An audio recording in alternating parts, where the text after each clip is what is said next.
With the emergence of social media and the need for brands to tell more compelling stories, there's a part of brand communications that we can never overlook, and that's branding. And I'm super excited to talk about this topic with a superstar guest in the house today. My name is Temi-san. I'm my delectable co-host. My name is Chisom, and you are on Clorets This Close podcast show, guys. Welcome to the show, guys. We have a fantastic guest today. He's a comedian, but first of all, he's a learned colleague. I say learned colleague because I have a diploma in law. Yeah, I have to farm them, but he's a superstar, creative, he's a comedian, he's a host, he's also a lawyer. Yeah, he's been called to bar, so he can help us with a few contracts and cases, right? Our guest today is Timi Agbaje. Please put your hands together for my superstar guest. Are you related to Jimmy Agbaje? I prefer not to talk about that on media. I think it's his father. I don't want to talk about it. I don't know. He don't know you. I know you, doesn't know you. How's it going? How are you feeling today? Great. How was it coming on the show? Was it rainy? Did you encounter some? So when I left my house, it wasn't raining, but when I got here before I entered, it got rainy and stuff. But Okay, so having fun. you got in just right in time. Yeah.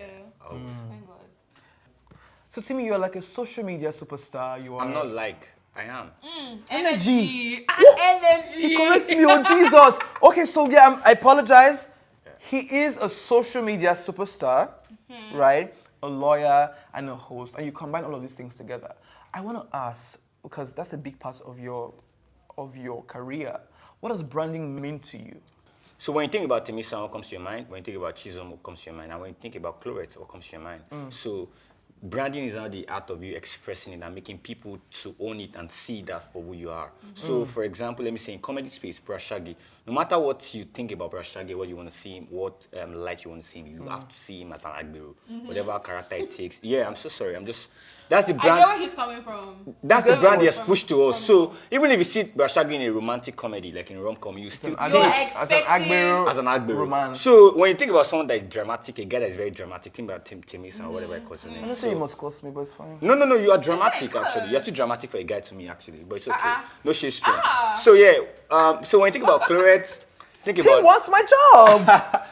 Okay, come to this seat then. So basically, branding is just the art of you expressing your identity to people. Everybody got a brand. Everybody has an identity. It's left to you to decide to dampen it or you express it and bring it to the light of day. So branding is just the art of bringing what's on the inside to the outside. Simple as that. So for you, like, what's your best branding strategy? I'm very realistic. I'm very natural. I'm very spontaneous. That's my own strategy. So that's what you feel like brings people to you. Yeah. So a lot of people have different ideas or different opinions about who I am. I'm the only person that knows what I want to be. So if I want to come to this place and I want you to see me as a perfect gentleman, I could be that person. And if I want you to see me as the most erratic or most spontaneous or most crazy person in the building, I could do that. But yeah.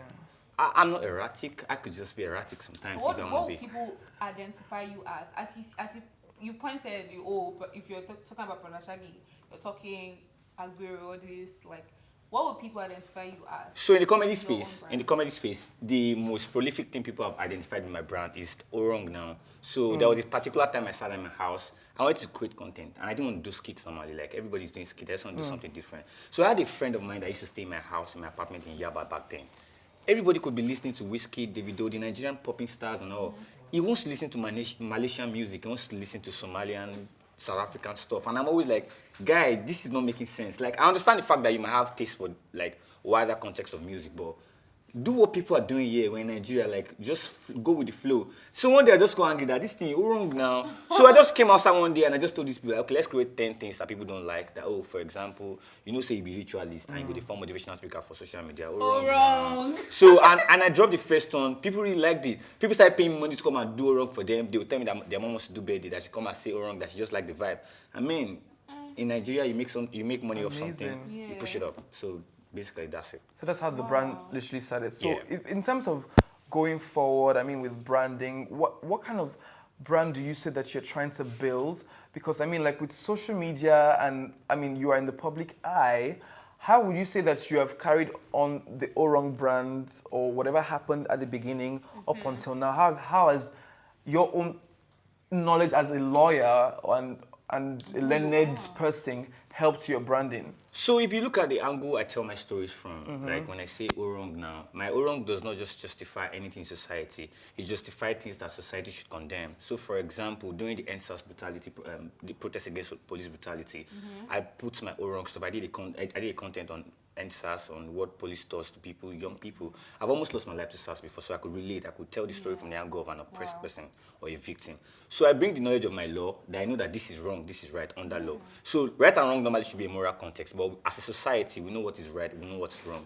There's in fashion too, we know what is not supposed to be done, what's not supposed to be combined. So I just bring my story to make it comedic, make it funny, make it comical, but I'm trying to let you know that this is wrong and this is right. So for example, a woman that is beating her husband, I could have used the angle of a guy beating his wife, which is very, very common knowledge or gainsay, but if I bring the angle of a woman beating a man, people will laugh at it, but I'm trying to tell you that domestic violence, whatever gender is doing it, it's wrong. Yeah, sure. So I'm just trying to bring my knowledge as a lawyer back to entertainment and make people relate to it and enjoy it.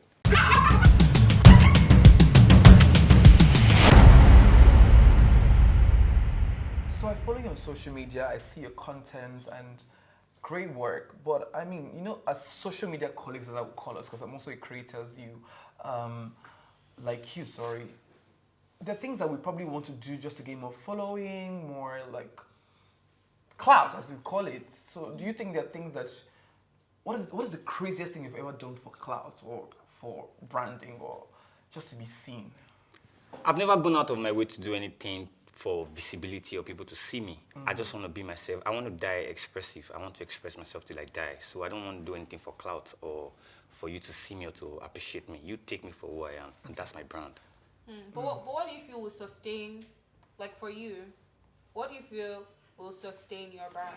What has worked for me, what is working for me, and what I believe would always work for me is the fact that I'm real with myself. I don't lie to myself. Sure. So if I have just 3 people that listen to my content or watch my content, my best is to get better at my content, get more people to like my content so they can spread that and share that to people. I can't go out of my way to make people like me. You have to like what I am. That's what I'm preaching to Because people. people see you right through. Yeah. You said authenticity is one of your core values, right? Yeah. So, but you know that people build brands, when they start building brands, they have an idea of what the brand should be. But if they remain authentic to themselves, that's not what the brand is going to eventually become, because the idea they have in their head does not match with that authenticity that they claim. So actually, have you at any point just maybe tried to tweak a bit just for branding, not because you're changing yourself? Okay, so this is it. There's no one-way formula to life. There's no one-way route to life. Life is not mathematics. Yeah.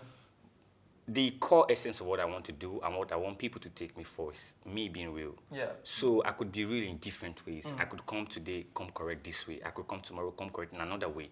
But still doesn't change the fact that I'm still authentic. So that's what I want to do. That's my own strategy. That's my only formula that I believe in. So whatever way I choose to do it, I still got to be real to myself and to people. I love it. I love it. So authenticity is understand. very important Wait, for... I have one question. All right. If you have to be real with yourself, you have to be authentic. Now, if you find out that your viewers, right, like your audience, they are leaning towards a certain, like right now, let's say in the music industry, we have new sounds. So they're leaning towards a certain, like, type of comedy or type of... there's a new sound, like I'm a piano right now. Yes, or there's a new... If it's not who you are, right, if it's not something that you're genuinely interested, would you try and like dabble in that? So I think you're not getting it. So this is the idea. If a new sound comes and you want to appeal to your own audience, you just have to infuse that into you. You don't have to change who you are for that stuff. So you could say whatever they say. Okay, for example, an artist came and said he choked, and he went viral. He went really, really viral. Then another artist knew that he couldn't say that he choked because he would be a copycat, or he would be seen as an immediate competition or opposition to that person. He restricted my hairflow, and some people got it like that. So he didn't have to change who he was for the other person to know that he's trying to do this or people to accept him for that. He just had to bring that to the line of what he does. So he's trying to be the classy jiggy guy, and he still did the same stuff. So you have to still be your brand. But you could, so for example, Clorets could want to do a promo now, and maybe people are saying something very viral on the street. They'll find a way to infuse that tagline into what they are as a brand, and it still goes viral. It still trends.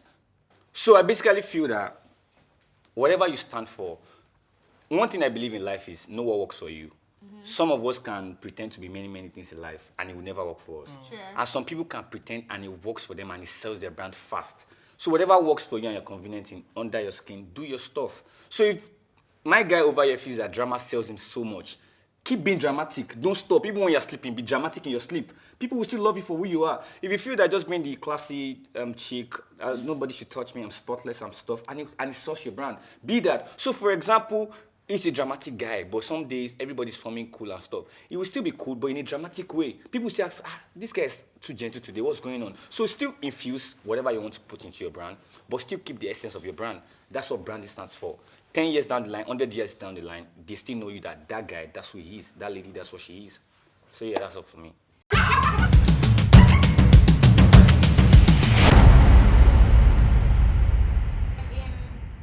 don't know how to phrase this. Would you let me paint a scenario. Let's say you're just starting out. Yeah. You have these ideas that you have for what, because you yourself, you're your own brand. Do you Yeah. understand? So you have this idea for what you want people to see you as. But then there's this opportunity, right? And they need different criteria, different this, different that, and you feel like this opportunity is that opportunity that will boost you. Would you actually lie? Lie about about what, your for example? qualifications, like your just like putting I've done this, I've worked with this, just to get. Oh, I get your point. So this is it. Everybody has to understand the business of the game.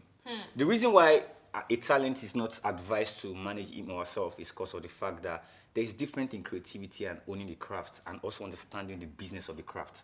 So no matter how much someone knows how to sing, somebody knows how to bring the best out of your song and your sound. Yeah. Somebody knows how to get you the platforms that can boost your image. Someone knows how to dress you and style you, and people want to be with you, people want to do shoots with you, people want to partner with you. Everybody has their own strength that they bring to the table. So, for example, it's not lying, it's boosting portfolio, and I'll bring it down. And I'm not saying this in any way to sugarcoat anything. So, I'm a lawyer. Like, I'm a good lawyer, and I'm not saying this because I want to sound good about myself. I'm a good lawyer. If there are 10 lawyers in the room, I'm still going to contribute something to the table. So the first time I ever sold land in my life, after my court to ban order, when they called me that they had an issue, it was a family that bought land, but they didn't sign the contract before they bought the land. They just paid the person, and then they now had issues. They now needed a lawyer at that point. And they called me up. I didn't sound like a novice to them, because they came highly recommended. Someone said, he knows one guy that if they talk to this guy will give you a solution. So you can't come here in that context and I'll not start sounding like, I don't know about it. I was like, oh yeah. So in times like this, in transactions like this is what we're supposed to do. You should have actually gotten a lawyer before this and all that. So I put them through with a knowledge perspective to whatever they wanted to do. I had not done it before, but I knew what it was supposed to be about. So for example, now someone calls you up that, can you host a show for us and can you give us an idea of what you do when a show like this comes up? You won't tell them that, I've not really done this before, but I think I can believe myself. Nobody wants to hear that kind of stuff from you. People want to see the confidence in you. So at that point, you boost your portfolio up. So if you had done maybe something in a sitting room before, maybe for your family, maybe it's a family gathering or a family get-together. Oh yeah, I did something like this in 2016, and I could tell you that when you want to do something like this, you have a set designer, who's the director, who's calling the show. Like, you have to boost that portfolio up. It's not lying. Lying is when they say, can you do this? And you know that you cannot do it, and you will never do it. You're not saying that you have done it before. That's lying. But in the line of what you're doing, you are boosting the portfolio up. And don't forget, always boost that portfolio. That's why we have social media. People don't have office spaces, they don't have work spaces, but they put their house address there. That number 17 of one street down the line, when you come there, you find me there. Because they can't afford probably a rented space for their work, they boost that portfolio up. Where's your office address? Same place. If they get there, will they find you? Yes. Will they serve the purpose? Yes. Okay, so even before you build your portfolio, like as you're saying, you build your brand up, you build your portfolio, you have to understand what exactly your brand is about. Yeah. So if you're saying you're a content creator, and let's say you're just starting out, and someone is telling you to do, like, I believe that we learn every day. You're meant to be researching. Like, you have a goal for where you want to be. You're meant to research. Okay, this person does this. Oh, how can I learn this and this? So, like what he said, when someone comes and approaches you, because people, you're going to be someone's first. Like, that was his first time selling land. You're going to be someone's first. So you have to be prepared. So that's what. So that hit me the wrong way. Sorry. So honestly, like I have a background in comms, and I'm very big on branding, but one of the things that I know is, would you honestly say that authenticity is best branding strategy for you? Because I also take authenticity as one of my brand values. But there are some points where I get to where that is not what I project more. So would you say that when you look at your brand truthfully and you look at it like as a wholesome brand, are you practicing the best strategies for your brand? Are you saying that the way I'm going now is the best strategy for my brand, and I've thought about it, this is the best branding that I want and it's working for me?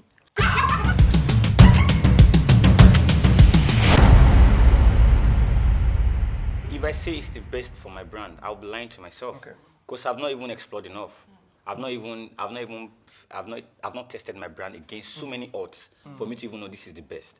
So I'm just saying now. I don't want you to get me wrong. So when I say authenticity, being real, doesn't mean that I don't understand that as a social media personality, I shouldn't do some things. Okay. So because I'm trying to be real or authentic, does not mean I should be walking around the streets or inside traffic.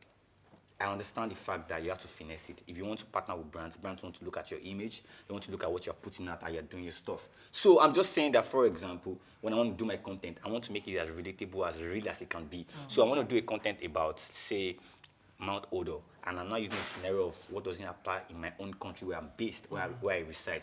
That's not me.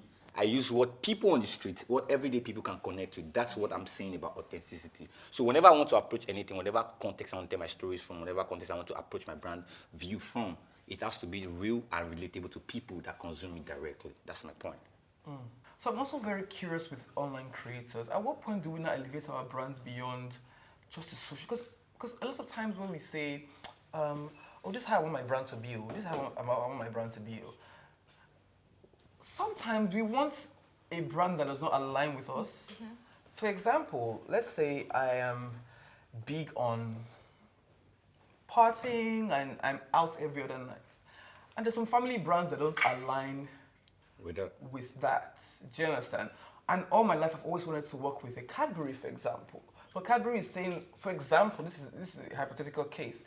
Cadbury is saying that we do not work with people who do nightlife. For example, we're a family brand, we just want people who represent or carry this family thing. Do you understand?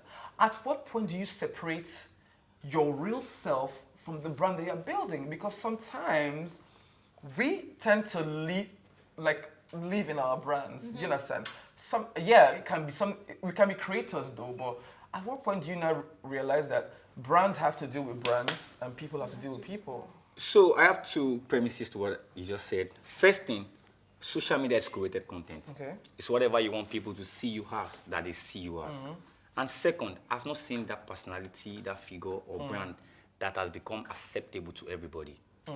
It's not possible because humanity is diverse. I didn't mean that everybody accepts it. I'm just saying that because of how this person is tailoring their brand. I'm going somewhere. Somewhere. The first thing in branding is recognizing your target audience. Who do you want to appeal to? Then that decides how you formulate your strategies, your content, and how you apply your route to that place. So if your personality or your brand is towards, for example, Gen Z, you have no business with a brand that is trying to capture Gen Y or A or B or C. So at some point, that's going to be the byproduct that you have to let go because of the fact that you're building a brand. There are some artists that they cannot sing what people like us listen to. They sing for the older generation. Until tomorrow, when our parents have parties, those are the people that they will still call. Don't be surprised that on your wedding day, on my wedding day, if our parents have a big say in it, they still be the same people that they will patronize. Because those brands have been built for that audience, and nothing can change it. And they have been accepted for that. So, for example, along the line, I have to decide one thing for myself. Who do I want to appeal to? And appealing, for example, when I say target audience, I'm not talking about people that just consume my content alone. I'm talking about people that will also reciprocate my brand, people that will patronize my brand. So I decide that from the inception of my brand. And once I decide that these are the people I want to appeal to, these are people that I want them to like me. So, for example, there's an artist, I don't want to mention his name, but we all call him the classic man. We know the kind of brand he has been building from the time we knew him. The kind of songs he sings, even his location, everything he does, his fashion, everything has put him in a different space. You cannot take that same guy and take him to a brand that is looking for street credibility, because I'm very sure that if you take him to the street of Moshi in Solo or out there, people don't even know him. And he's big too. But it's just that the place that you have to go and test his credibility or acceptance, it's not the same place you're taking him to. So from the beginning of whatever you want to do in branding, you have to understand who are you trying to... It's a church. Brand is like you're preaching your own gospel. who do you want to appeal to? As we are all Christians and Muslims, some people have different doctrines. Our doctrine means our own strategy, our own way of acceptance to people, excuse me. So, whatever you want to do in branding, you have to understand from the beginning, who am I trying to pitch to? Who am I trying to call on? And when they accept you, you can expand on it. So I'm a guy, for example, I love ladies that loves long skirts. That's the only thing that can appeal to me. I have no business going to church or places where people that wear crazy jeans or believe in bomb shorts are gathered. I'm doing this out of jurisdiction. Stay in your own lane, build it and expand it, and you will find peace. It's not hard.